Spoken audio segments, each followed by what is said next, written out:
En ocasiones, el ser humano comete el error de pasar por la vida sin pena ni gloria y sin sentir ni observar lo que tiene a su alrededor.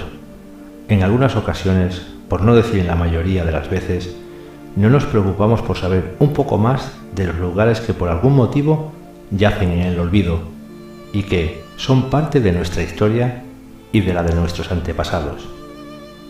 Hoy hablaremos de estos lugares por los que seguro que hemos pasado decenas de veces y que no nos hemos parado a saber más de ellos.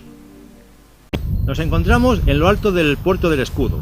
A mi derecha se encuentra la provincia de Burgos y a mi izquierda la provincia de Cantabria. Hasta este lugar hemos venido para saber un poco más sobre esta historia, este monumento a los italianos, que en 1937 dieron su vida por la Guerra Española, luchando en el lado de los nacionales. Vamos a adentrarnos en esta pirámide construida en ese año de unos 22 metros de altura, donde se encuentran 360 nichos más 12 panteones, donde en estos lugares se enterraban esos restos. En el alto del Puerto del Escudo, término o linde entre Cantabria y Burgos, reposan imperantes una pirámide de hormigón que durante muchos años fue la última morada de 372 italianos que dieron su vida en la Guerra Civil Española. En el verano de 1937, el ejército sublevado junto a cientos de camisas negras pertenecientes al Cuerpo Triple Voluntario de Italianos comienza la ofensiva sobre Santander. Toda esta gesta acabó siendo una de las más sangrientas batallas de la guerra y que acabó con la vida de 360 soldados italianos y 12 oficiales que, según cuestionan supervivientes e historiadores, muchos murieron a causa del fuego enemigo. Tras la triste contienda, un capellán militar promovió la edificación de este monumento en homenaje a estos fallecidos. Esta edificación se llevó a cabo bajo la supervisión del mismísimo conde de Ziagno, ministro de Exteriores italiano y yerno de Mussolini. Antaño era una imponente construcción de 20 metros de altura que emulaba a una pirámide en cuya entrada lucía una imperante M en honor a Mussolini. En la parte posterior de la pirámide aún se puede apreciar una extraña inscripción que antaño decía: en el escudo se rompió en pedazos el poder con su espada rota. Allí el escudo, en buen estado con su espada, alcanzamos la guerra. Hoy en día poco queda de esas inscripciones que apenas dejan ver lo que fue un lujoso mausoleo que albergó los cuerpos de 360 combatientes y 12 oficiales. Apenas queda algún resquicio de lo que fueron las pequeñas lápidas que sellaban los osarios donde reposaban estos restos mortales, los cuales fueron trasladados en los años 70, y lo que nos lleva a otra triste historia.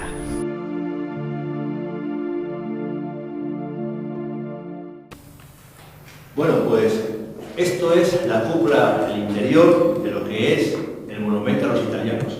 La pirámide, como habéis encontrado, o habéis visto, la M de Mussolini a la entrada, y aquí hay, pues como podéis ver alrededor nuestra, 360 nichos.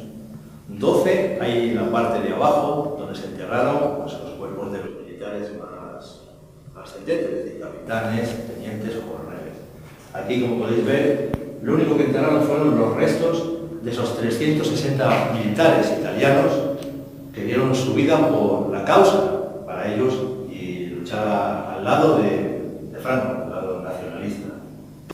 Vamos a hacer unas introducciones de audios, fotografías, que luego os pondremos en nuestra página con todo su reportaje. A continuación bajaremos a la parte de abajo para comprobar lo que allí hay. Esos trozos de caja, esos trozos de esas lápidas con los nombres de aquellos italianos, como digo, dieron la vida por España.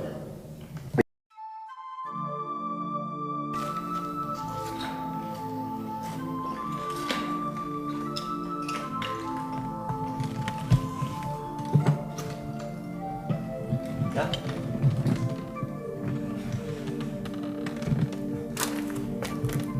cámara.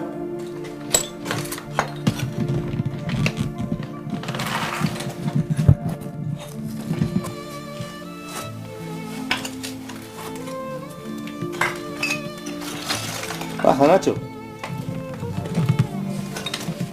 El 19 de mayo de 1971, un autobús perteneciente al Ejército de Tierra y donde viajaban los familiares italianos de las víctimas del Escudo y soldados supervivientes de la misma batalla, se despeñó por un barranco de 30 metros, causando la muerte a 12 familiares y 22 heridos graves. Es curioso y triste a la vez, pero la mayoría de las víctimas curiosamente fallecieron en el mismo lugar donde sobrevivieron 34 años antes.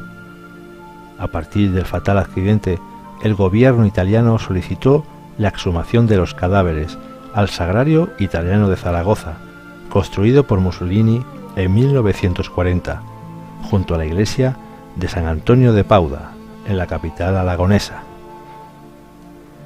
41 años después, la gente aún recuerda esa fatal tragedia, e incluso muchos intervinieron en la evacuación y traslado de los accidentados a diversos hospitales de la zona. A continuación, os dejamos con algunos de los testimonios que pudimos recoger sobre lo ocurrido ese fatal día en la bautizada curva de los italianos. Sí, sí, está muy fácil de llegar. Pasando por esa desviación, la primera casa. Fue a deshora de la noche, no sé qué era. Se mataron 11. Así que nosotros no vimos nada tampoco. Porque los muertos los llevaron y heridos no sé yo si habría. No, tampoco. ¿De dónde venían? Habían ido a visitar que recogieron a todos los restos de los italianos que mataron por aquí.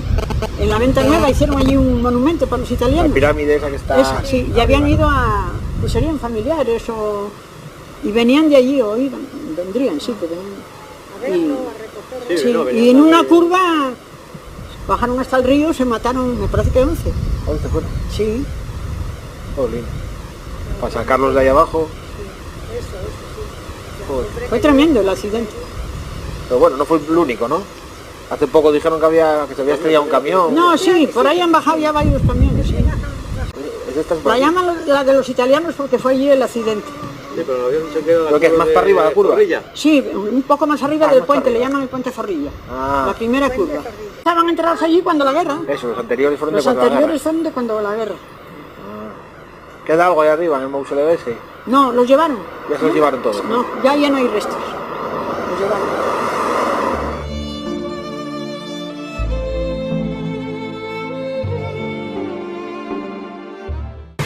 Casi 70 años después al puente Zorrilla, donde aquella madrugada, de las 2 a las 3 de la madrugada del 20 de mayo de 1970, 72, aquellos italianos que regresaban de ver a sus familiares, pues encontraron una trágica muerte en una de estas curvas, la curva Zorrilla, hoy en día conocida como la curva de los italianos.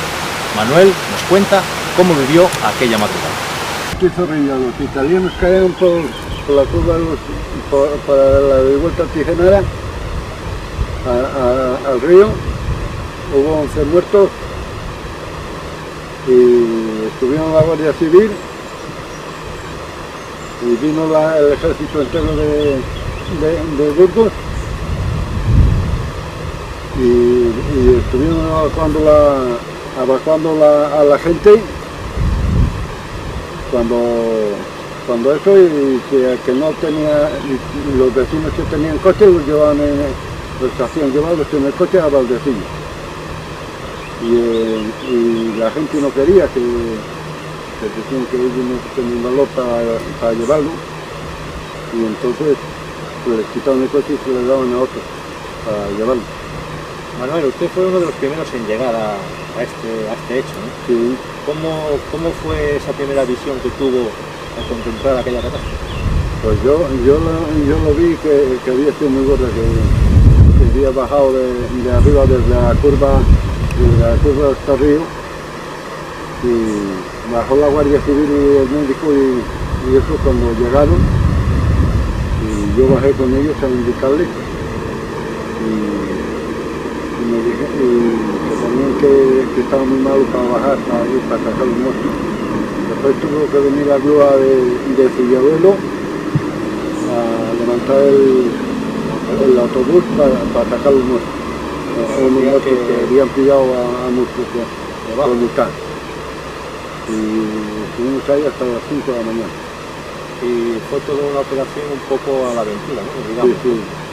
Pues ahí con linternas y con pudimos a sacar los muertos y a evacuarlos ahí a la carretera.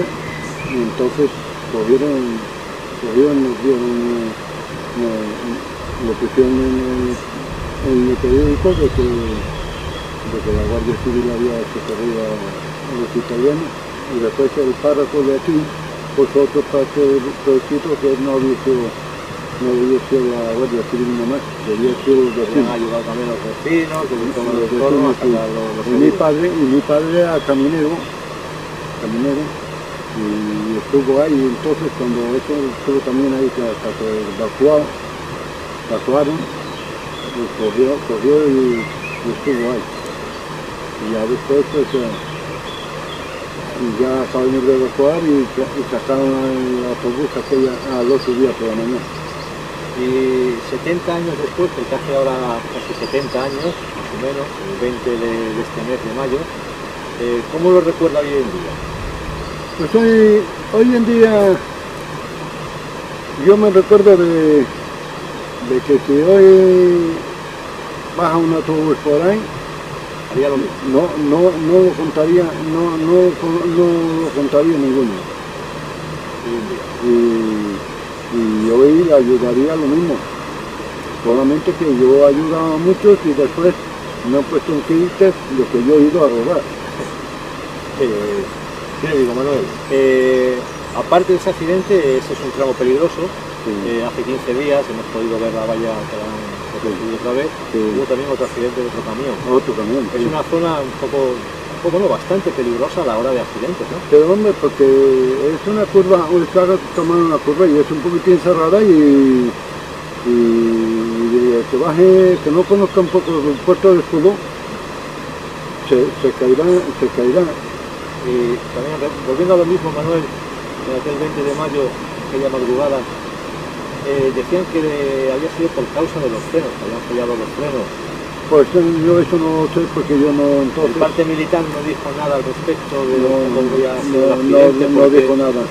El parte militar dijo que había que evacuar a los heridos y a los que se había matado y que había que evacuarlos y llevarlos al sanatorio y al hospital. Sí.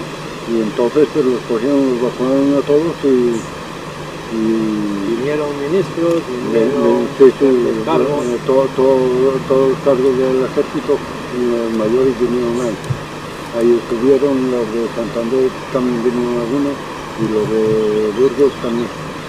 Es que estos tenían un cementerio ahí al alto de la Venta Nueva. Sí, está el cementerio, el monumento a los italianos. Y venían a verlo, a reconocer allí los familiares, que ellos tenían familiares allí. Que los habían muerto en la guerra civil. Y entonces pues venían de verlo y se cayeron ahí. Y entonces fue más grave. Después han venido familiares de ellos ahí y he estado yo con ellos por desgracia y me dicen que era mucha trayecto que había eso. Dije esto hace 20 años, hace 70 años, esto se ha cambiado, se ha repoblado, se ha reconstruido un poco más, las curvas se han ampliado. Además.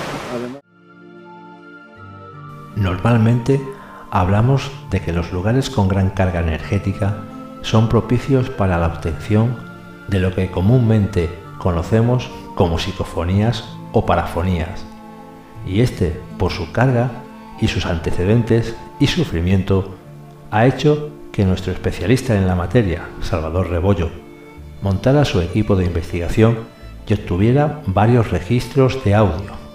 Pero esto no fue todo. Nuestro compañero Salvador pudo experimentar algo en el interior de esta pirámide. Cuando solo llevábamos algunos minutos en el interior, nuestro compañero Salvador experimentó in situ un extraño fenómeno. De repente notó un frío en su espalda, como si alguien o algo muy frío se pegara a ella. Su reacción, nada más comentarlo, fue salir del interior de esta pirámide. Varios minutos después, volvimos a entrar e intentar captar, de alguna forma, lo que allí había pasado. En el exterior teníamos una temperatura de 20 grados, en el interior de la pirámide 16, al igual que el volumétrico nos marcaba algunas zonas donde se concentraba gran parte de energía. Como os decía al principio, y pese a la inmensidad de la tragedia y de las corrientes de infortunios ocurridos, no deja de ser parte de nuestra historia, de algo que todos deberíamos tener en nuestros archivos del saber, ya que no solo se trata de un simple mausoleo o cementerio donde yacen los cuerpos de unos italianos, sino que junto a ellos yace parte de la historia más nefasta que España ha vivido.